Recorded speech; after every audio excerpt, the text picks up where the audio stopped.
Trigger warning. This episode may discuss one or more of the following topics: violence, death, including that of people of Indigenous descent, war, abuse, medical issues, self-harming behaviour, eating disorder behaviour or body shaming, drug and alcohol addiction, sexual activity, hate speech or strong abusive language, discrimination, and stereotypes. These potential topics have remained part of the episode as it forms part of the interviewee's story, which cannot be accurately told without including such information. Viewer and listener discretion is advised. G'day and welcome to another episode of Spectrum Uncensored. Today I have with me Angela from Sydney. Thank you for being here. Hello, nice to be here. Thank you. Now we're going to talk about your 6-year-old son Archer today. Yeah. Would you like to tell me a little bit about what Archer is diagnosed with and what he's been through?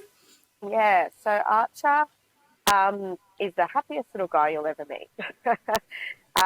It's actually quite nice whenever he gets dropped off at school in the morning, whichever staff member is walking in inside, they all call him Happy Archer. Happy Archer's here kind of thing. So it's really, really nice.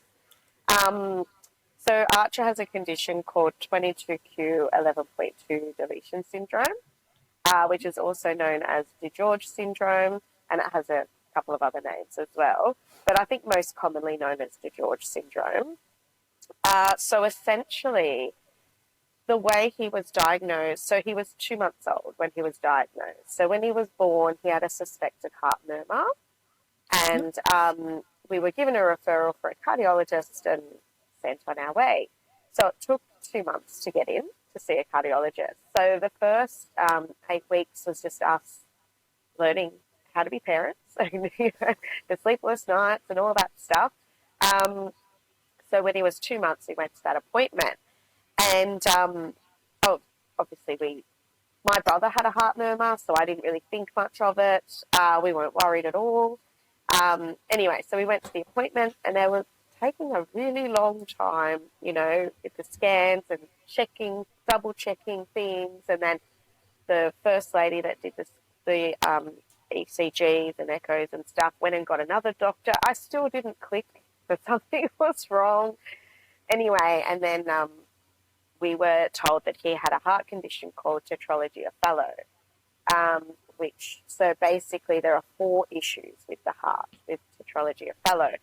So we were admitted to hospital immediately, and we were there for a couple of days where they were just observing him and doing more tests and things. Now, 75% of people with heart conditions have, I made a mistake. 75% of people with DiGeorge syndrome have heart conditions. So here in Australia, if you're diagnosed with a heart condition, you're automatically tested for DiGeorge syndrome. So they obviously did the testing for that. And about 3 days of being in hospital, we were taken into a little room. I felt like I was at school and in trouble at the principal's office. And that's where they told us of his diagnosis. So, complete surprise. We were also tested. So it can be genetic or you can develop it on your own. So we are not carriers. So ultimately Archer those 222 chromosomes just didn't line up properly. And there's a little gap there. So he's missing a part of it. So the way they actually describe, 22q is it's the most common syndrome that you've never heard of. So it's the second most common syndrome to Down syndrome. And I think also with more technology and advancement in science and things like that, more people are, getting diagnosed. So that's kind of how he got diagnosed. Yeah, well, I've heard of Down syndrome, obviously. That's something that's spoken about quite often, but never DiGeorge syndrome. So this one's definitely new for me. And being the second most common, you would think that, it would be spoken about more, but it's, clearly not. Yeah, it's interesting. Like, we've even had specialists and doctors over the years that have never heard of it and have had to go away and, do some research and things. But as the years have gone on, we are meeting more specialists. And for example, Archer's physio, his cousin has it. So, Okay. and my husband works with a guy whose brother has it. So I think the more we talk about it, we are meeting more people. But yeah, I think day to day, when we, like, I had no idea there were so many syndromes or chromosomal disorders. It's just unbelievable how many there are. So I think that's why it's so important for conversations like this to happen, just to spread that awareness. Do people with DiGeorge syndrome have any like physical characteristics like people with Down syndrome? Yeah. So there's a couple of things, and I think that was another reason why Archer it wasn't picked up earlier, because he doesn't have the typical characteristics of it. He has a little bit, so I think it's from memory. It's the shape of the lips; they're quite narrow and small, and the shape of the eyes are like a little bit more closed, and the big ears. He's got the big ears, so you know we got that one. But they've actually used Archer's case as a case study for medical students because of his features. He isn't visibly as easy to diagnose. So it's kind of flown under the radar. yeah. So, but yeah. So then when you do, if you Googled it and looked at images, you can see that typical characteristics of 22q. Yeah. Yep. Yeah. And is it something like, from what I understand with like Down syndrome, for example, there's kind of different severities of it. Yeah. Like you'll look at somebody and they'll appear mild because their facial features aren't really prominent. So look, maybe the same. Absolutely. And the thing with DiGeorge as well, which I guess, well, they're all difficult, but makes it difficult, is that part of that chromosome that's missing can have up to 180 side effects. Oh, wow. So, for example, Archer has the heart condition, but they can't say, oh, you've got the heart condition, so you're going to have, you're going to be autistic and nonverbal, and like they can't map it out. There's no way to see the connections between those 180 side effects. So, we've met a few people with DiGeorge and, parents of kids with DiGeorge, and no two are the same, of course. So there's no way to kind of plan ahead what might happen. So do you want me to go into how it's affected him? Yeah, definitely. I think it's very important to highlight that stuff. Yeah, so, I mean, the heart condition, when he was diagnosed with that and we were told about the DiGeorge, we were essentially told, look, don't Google it. And, and they said, let's just focus on the heart.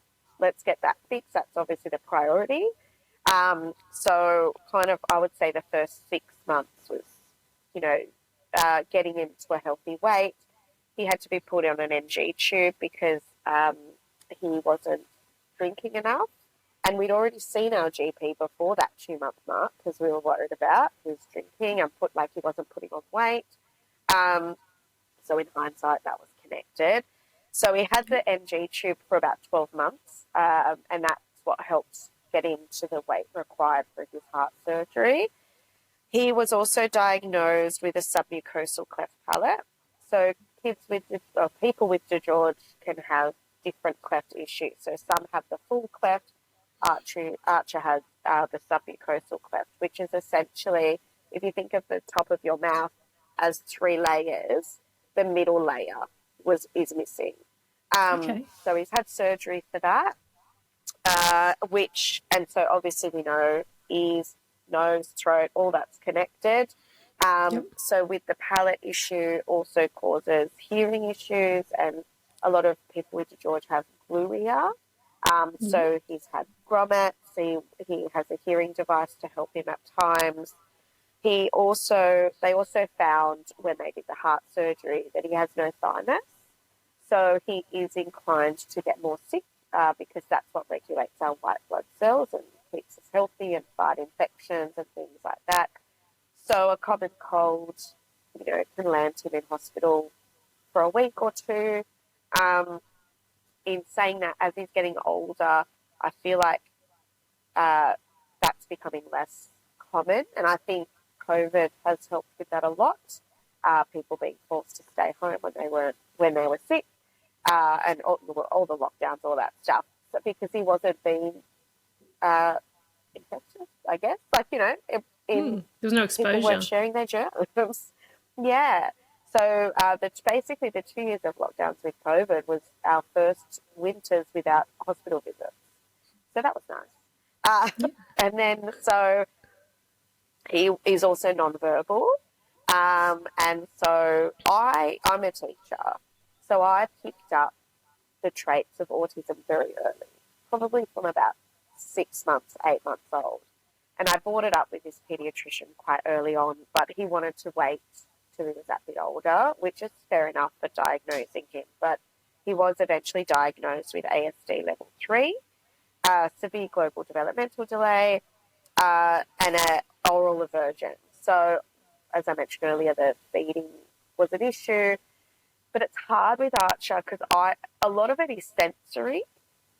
So, you know, we've got the issues with the sensory side with eating, but then there's also the oral aversion. So, brushing teeth, which I know a lot of kids on the spectrum have trouble with, things like that.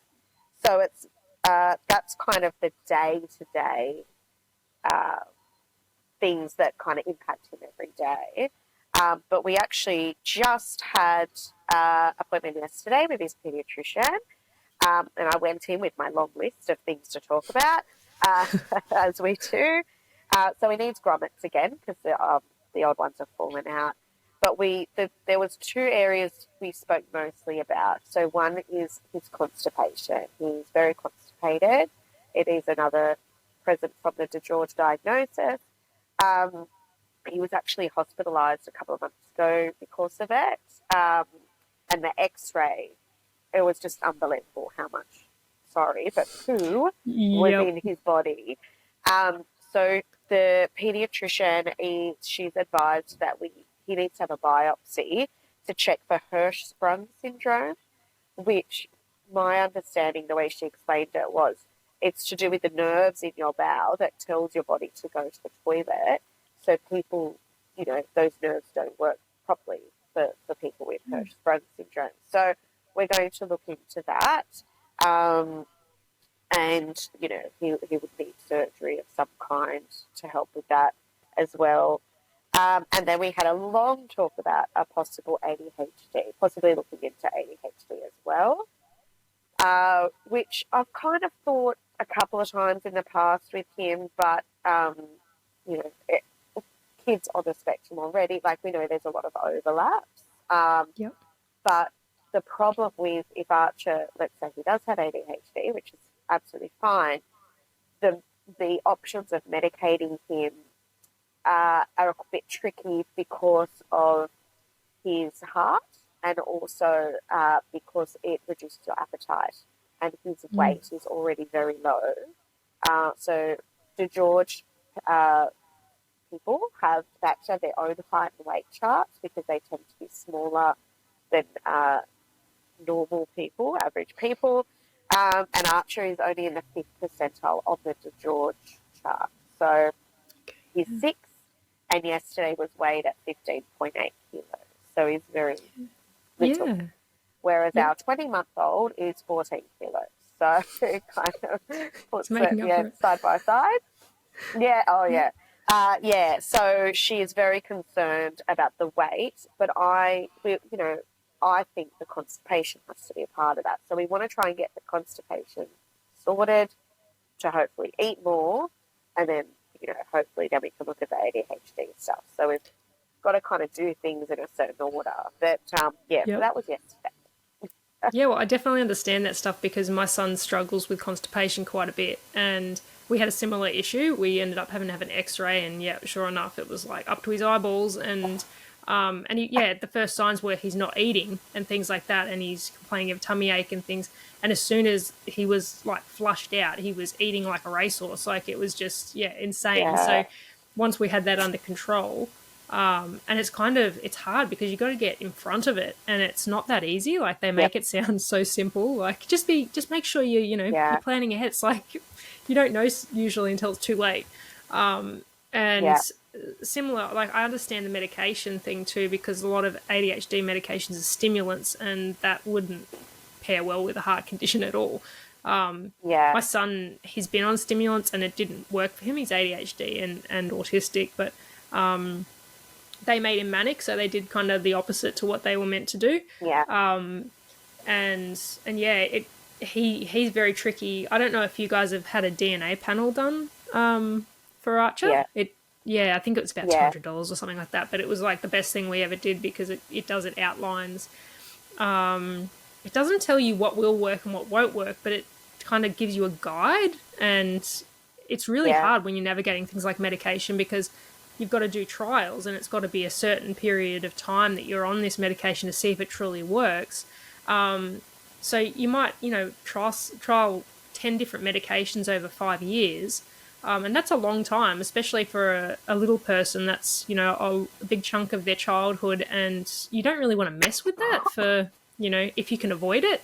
So it makes it very difficult to navigate those kinds of things. And having that panel test done really helped us kind of be guided with what we should and shouldn't try. But in saying that, it's gotten to a point now where medications just don't seem to be his friend. And he had a lot of opposite effects too. Like the medication he recently came off, we were told expect him to gain like 30% of his body weight. It will make him hungry.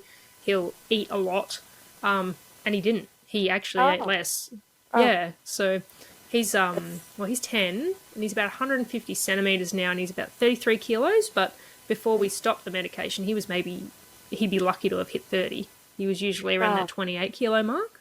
So little string bean, he's just starting to pudge up now, and he's lost his little six pack at the moment, but I think he's about to have a growth spurt. So Archer's got one of those. It's just unbelievable, how much it can impact people so differently. And I think that's why it's important to remember that one size doesn't fit all. Something that works for one child might not work for another. And I think, and like you said, we've got to try. It's a bit of a trial and error with things like medication, because he's on medication for the constipation as well. But then we find it works too well, and then we've got to ease back a bit, and it's always a guessing game. And I think too, like, we know our children best. Like, obviously professionals know their profession best, but we're very in tune with our children. So, if there's an opposite effect happening, there's usually, like, you're not imagining it kind of thing. And it's good to be, switched on with that stuff. But you were saying that Archer's non-verbal, so is my son. Yeah. How does Archer communicate? So Archer mostly communicates through gestures. So, for example, if he wants a snack from the cupboard, he will come and take our hand and fork us and kind of put our hands on the cupboard or the fridge or wherever he wants. And then we usually would give him a few choices and he would pick what he wants. We've been working with his speechy since he was about 18 months old, firstly using visuals, and then we've moved into using Proloquo on the iPad, and we've recently introduced Lamp since he started school. To varying success. He just needs a lot of support with it. So at home in the day-to-day life, for us, it's easier, which sounds terrible, for him to just show us what he wants or whatnot. But I know, but if we're out, if it's a different environment or he's at school and things, he uses the iPad more. But so we also know, I know sign. I did a course and learned sign language, and my husband, he knows a few signs. He understands more than what he can do, but basically more and finished, although he doesn't do them perfectly. He has his own little signs that he does, but we know what they mean. So instead of finish, he kind of just does this to us, like, get away from me or whatever. So he's kind of made up his own little language, which is fine. It's still communicating. My son's the same. School as well use a lot of visuals. So one of his goals at school was tapping the help visual when he needed them to open something or whatever. Yeah. So they've been working on that with him at school too. I love talking to people that their journey's kind of, well, I'm a little bit further ahead with my son and him being nonverbal, and it's kind of nice listening to people tell their story and going, yeah, I remember that.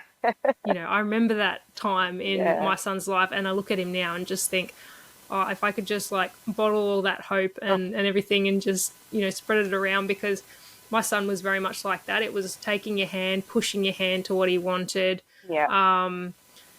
And yeah, I still remember the first time ever that he signed back, and I was like, did he really just do that? Because he had fine motor skill problems, and he still does, but I just never thought that was going to happen. And he's the same. He can sign more, but he doesn't quite do it gracefully. He just beats his chest pretty much. Yeah. And the more, as you say, just beats his chest, and we're like, yep. And he'll usually do it like as he's doing it, he'll go, he just makes this sound as he's doing it. Oh, that's great. Yeah, and if it's just like he knows that sound gets your attention. So same with like finished, he does actually do it right with the thumb up and turns to the side. But it didn't start out that way. It was very much similar to how you're describing it, because it was like getting the finger up is quite difficult. It kind of started with just a fist. Yeah. So it is definitely very tricky, and he can sign toilet and a few other bits and pieces now. Yeah. But he also uses an AAC, which is similar to the Prolo Quo. He wouldn't use that because it was on an iPad, and being a very literal thinker, he was like, that's for games, I'm not doing that. Like, yes. So we've got 2 iPads with different coloured covers. So the blue is the games iPad and the green is the communication device. Yeah, I wish that had worked for my son, but it didn't. You know what? Nope. He's very sneaky. He's very sneaky though, because, when you've got your Apple login and you can download whatever's on the other one, he's figured that out now, hasn't he? Yes. So they're so good with technology. Me. Yeah. Yep. And I delete my son them worked off. that out too. Yeah. So anyway, I don't know how school deals with that one, but I don't know. Sorry, school. And same with PECS. Like my son started off with PECS, the Picture Exchange Communication System, and he didn't take very well to that because it was cartoonized. But I realised probably a year too late that using photos of real things worked really well for him. So I started making my own PECS cards, and he just took off from there with his communication. So that's great. Yeah, we used a mixture. So, for example, for his food choices and things, I took photos of them because that literal, side of him. But we had to stop using the PECs because of the sensory component of the Velcro. It was just too distracting for him, and that's why we introduced the iPad. He's very sensory driven, and that's why this conversation came up yesterday with this paediatrician about the possible ADHD, because he, at the moment, he's constantly stimming. Like he can't function and basically do anything because he's just constantly stimming at the moment. And a lot of the things we used to do, like we used to do like brushing and compressions. He's got his music for his sleep therapy. That's all not working as well as it used to. So I feel like we're moving into the next phase, but we haven't caught up to him yet. It's, working out what strategies work for him. And because we were wondering if the ADHD is perhaps causing him to have difficulty self-regulating, and then obviously then he's stimming more. So I'm hoping we can get a handle on all of that, because it really affects his day-to-day. But like I said, he's so happy. Even when he's stimming, it's like, arm flapping or jumping and running. Lots of vocal stimming, particularly when he's excited, which is nice because we don't hear him make a lot of noises.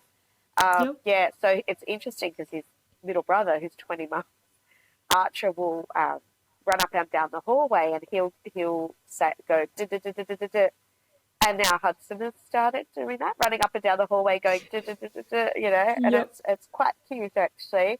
So I love the thought that as they grow, because I think developmentally they're actually pretty on par at the moment. So I just love the idea that even though Hudson's the little brother, I know he'll become the big brother. Yep. And, you know, like he just absolutely adores Archer and vice versa. It's really, they've got a really lovely little relationship. So it's nice. I think it's lovely for both of them to have that. Yeah, and do you think that, like, have you seen this change in his stimming and all that kind of thing since starting school? Because I find that that's quite common. Yeah, My son was like definitely. that. It was, I don't think it was the ADHD. I think it was the anxiety with the change. And I mean, like they're at home with us for so long, and everything's fairly predictable. I mean, obviously, when you bring another child home, the predictability changes and the routine changes, but ultimately, home's kind of that safe place, and it's not necessarily the case that school's not safe, but they just It's different. it's different. Yeah, the expectations are different. It looks different. There's more activity going on around them, and there's more children and more noise. And as you say, he's very sensitive with his sensory things. So, it is difficult because it's, as you say, it's like a next phase of life, and trying to navigate them through that and see if they settle or whether there's something more to it is quite a difficult waiting game. Yeah, I do absolutely agree with you that with starting school, we've seen that connection there. And I was aware of that because I've worked in support units myself, and I've seen that.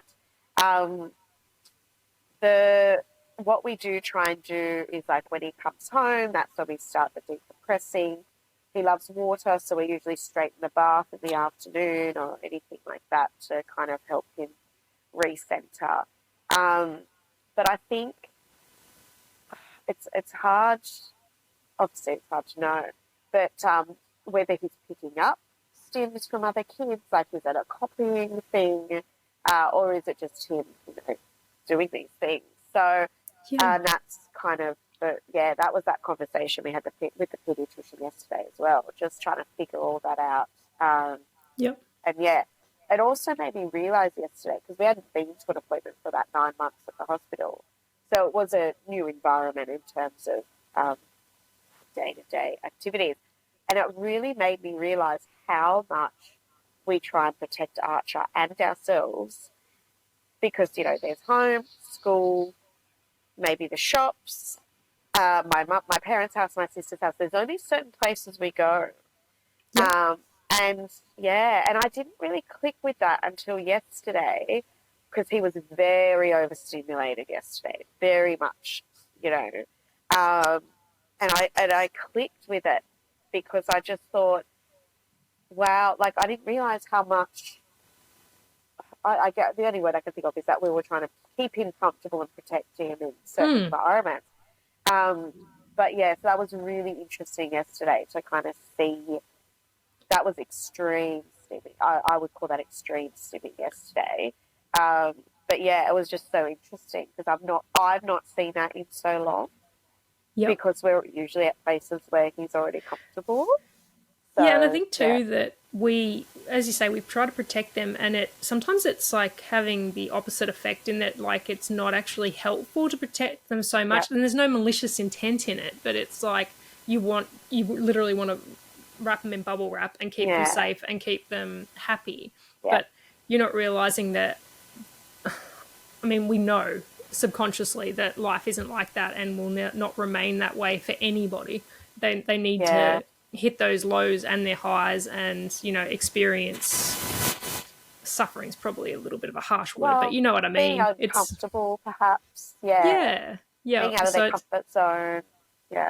It makes it tricky, because you've got that whole motherly and fatherly instinct of, like, I need to keep them safe, but at the same time, they have to be exposed to some extent to what the real world is like. Absolutely. But it's a bit of a harsh reality that we don't like to face, because we know how. Sorry, I didn't even realise we were doing it, to be honest. You don't until yesterday, when like I said, I just kind of looked at him and I thought, oh, wow, okay, maybe we are sheltering him a little bit. And like he loves play centres and, those kind of places. But I think the difference is he is able to run and stim and, be excited, and he might not, I guess, stand out as much because other kids are all running around going crazy as well. Whereas this was in a little room. He was like a bit like a caged animal, like all this, energy and needing to stim, but not really being able to have the environment to do it in. So it was just really interesting. Yeah. Yeah, and I think so. If you had any advice for a parent with a newly diagnosed child, or maybe a child that they suspect has an issue of some description, what would you say to the parents? So if going back to what we talked about before, trust your gut. If you see a specialist or someone and you're not quite happy with the support that you're getting, see someone else. You will find your person. I think also don't depend on Google or anything like that, but just think about the sources of where you're getting information from as well. I'm really lucky my brother works for the National Institution of Health in America, and one of his colleagues is actually a specialist in DiGeorge Syndrome. So he sent me a lot of articles and things like that. So I think rather than just, reading whatever we find on Google, just looking at the sources of where we're getting information from, or getting it from the specialist firsthand as well. In terms of people who have had a child diagnosed, take a breath. It's okay. Find your people. There is so many. There are so many sites and groups and like people to talk to out there. I did mention earlier that I've never met someone who's had an exact same journey as us, but it's still great to have people who understand what you as a parent is going through. Obviously, having your own support network is really important as well. So whether that's friends and family, but yeah, I remember reading just to kind of finish off with some advice.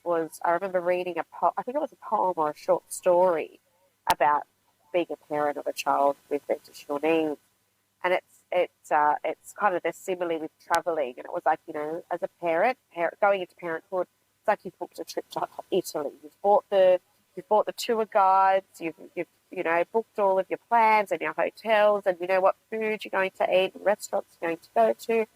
You go and get on the plane, and when you land, you're in Holland, and it's like it's still a beautiful place to be, and there's beautiful food to eat, places to see, but it's not what you planned for. So you kind of have to go back a little bit, get a different tour guide manual and, book some different places to go to.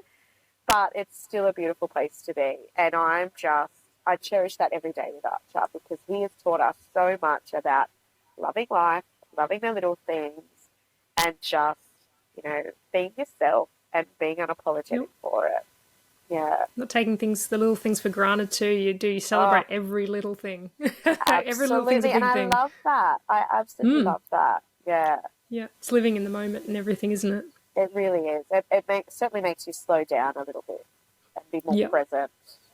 Definitely. Well, Archer sounds like an amazing little human being, and it sounds like you're all amazing. So it's just, I feel very privileged to have been able to sit here and listen to your story, because, it's just, I don't know, it just makes my heart swell with joy when I hear, I mean, obviously the roads are rough on the odd occasion, but worth it in the end. Yeah, and look, thank you so much for spreading awareness and for developing this podcast. Because it's just so amazing what you're doing as well.